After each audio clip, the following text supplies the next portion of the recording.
In this video, we're going to have a look at the different roles, contexts and functions of the Olympians as reflected in their common epithets.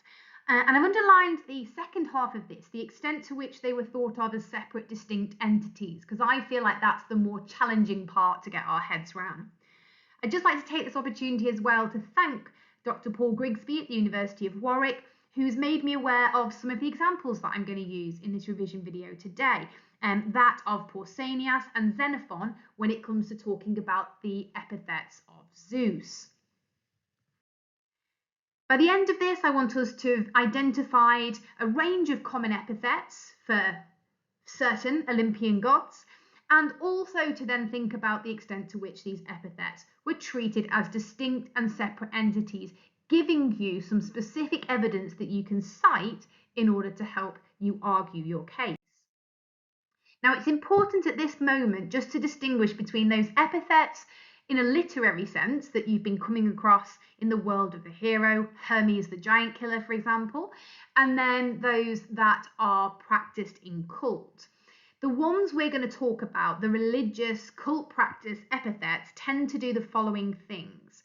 They may link to a specific location associated with that god. So you might see Aphrodite, for example, linked with Cythera or Paphos. They may associate that god with another deity. So Aphrodite having various stories in terms of her origins. Sometimes we are reminded that it is the Uranus Aphrodite that we are talking about.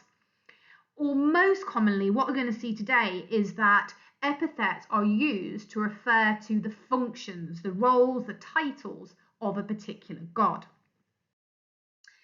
And we're going to start with an example that links to the god Apollo. And what I'm using here is a translation on the left from the sacrificial calendar of Urkia, which is an absolute goldmine for understanding religious cult practice. And in this sacrificial calendar, which covers the span of a year, we can find 6 different ways to refer to Apollo, or 6 different epithets for Apollo. And I've highlighted them there in the lighter blue. So, for example, just to pick a few out of these, Apollo Apotropeos, warding off evil, Apollo Pion, the healer, and there are a number that associate him with Delphi as well.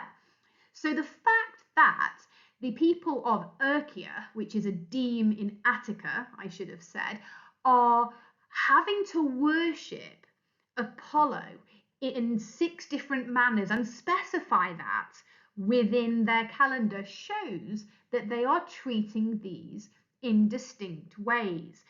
And you can see as well the distinctions between them by the type of sacrifice that's being offered to them. So, for example, we've got Apollo Delphinios receiving a piglet, but Apollo Apotropeos is receiving a sheep. So there is distinction between how each of these epithets are treated by the people of Urkia in our sacrificial calendar. Similarly, in Athens itself, we see that it's important to the Athenians to honour 4 different epithets for their patron goddess Athena on the Athenian Acropolis. So from left to right, they honour Athena Parthenos, the maiden, within, of course, the Parthenon temple there, and the large cult statue by Phidias inside. Athena Polias, associated with of the city here, her patron role, is focused on within the Erechtheion, where there is a little wooden statue representing this aspect of the goddess, believed to have fallen out of the sky, so very special, not touched by human hands. And of course, just outside, the olive tree that was given as a gift to the city by Athena. Little tiny temple to the right-hand side of the Propylaea when you are entering the Acropolis to the Nike or victory part of Athena. And then, because we haven't obviously got any remains of it today, an impression of the Athena Promachos, the frontline fighter, large bronze statue that stood on the Acropolis there, looking at that warlike aspect of her as well. So it was important to the Athenians that they represented the different aspects of Athena and honoured them as well in different ways. We also have a further example of Zeus, and this is from Pausanias, and he's describing how at Olympia there were 7 different epithets for the god Zeus. And you can see some of them there on the screen. We're very familiar with Zeus the Descender, association with lightning, but there might be some surprising ones there. Zeus Areos, warlike Zeus, because of the crossover, of course, with Ares. So Pausanias describes how the people of Olympia had to go round and honour each of these separate epithets of Zeus with a different altar to him. Similarly, sticking with this idea of Zeus and his epithets, we see different aspects of Zeus having to be worshipped in a description by Xenophon in the Anabasis. So at first, we get this description of Xenophon almost leading his men back to Greece, and he takes 2 victims, and we're told he offers sacrifice to Zeus Basileus, Zeus the king. However, later on in the account, when he's finding obstacles in his way and he's asked whether he has sacrificed to Zeus Melikios since he's been away, he says he has not yet sacrificed to him since he left home. And yet we know he's offered a sacrifice to Zeus Basileus. But Xenophon is treating this aspect of Zeus, Zeus Melikios, as a completely different entity. So that's a very interesting way of looking at that. So how do we make sense of this? Well, we've got a really helpful quote here from Robert Parker, who writes extensively on Greek religion. And he says that a god with an epithet was not a different being, just one aspect seen in close-up. So we're looking at it through a magnifying glass. And yet each part needed addressing as if separate, or almost as if separate.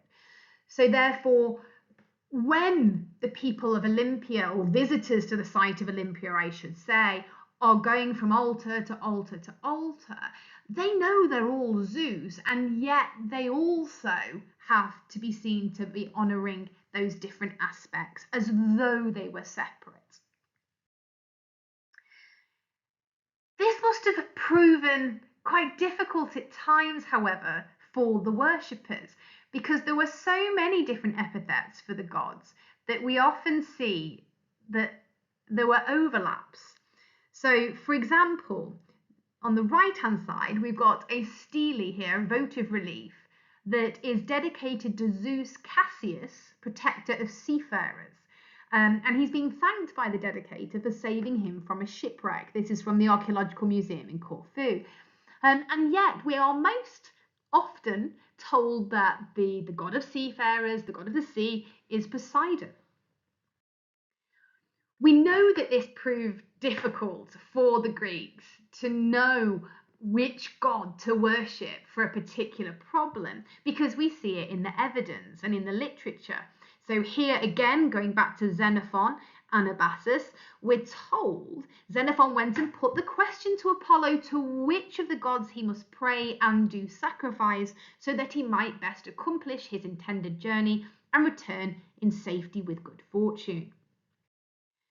Furthermore, if we go to the votive tablets from the oracle at Dodona, we've got a number that actually state to which gods should somebody pray and sacrifice, in this case, so that his fortunes might improve. And this is just one of a number of lead tablets that follow this formula. And obviously the solution is going to have to be to honour them all, to make sure you're not missing out anyone in particular. So in summary, epithets were primarily used in cult practice to refer to the particular roles of an individual god, for example, Zeus the Descender. They were not a different being, but one aspect of that god seen up close. However, they needed to be treated as though they were separate, seen from the way Apollo was worshipped at Urkia, the 6 different epithets, the different aspects of sacrifice, the 4 different epithets acknowledged for Athena on the Athenian Acropolis, and the example of the 7 different altars and epithets for Zeus at Olympia from Pausanias. Xenophon also reinforced the idea in the Anabasis with the distinction between sacrificing to Zeus Basileus or Zeus Melikios. It proved challenging for worshippers since the variety of epithets meant many of the gods' roles overlapped, and I've given you that example of Zeus Cassius from the Archaeological Museum of Corfu and Poseidon. And literary and archaeological evidence, Xenophon again, and then the Lad tablets from Dodona, prove that Greeks found this really hard.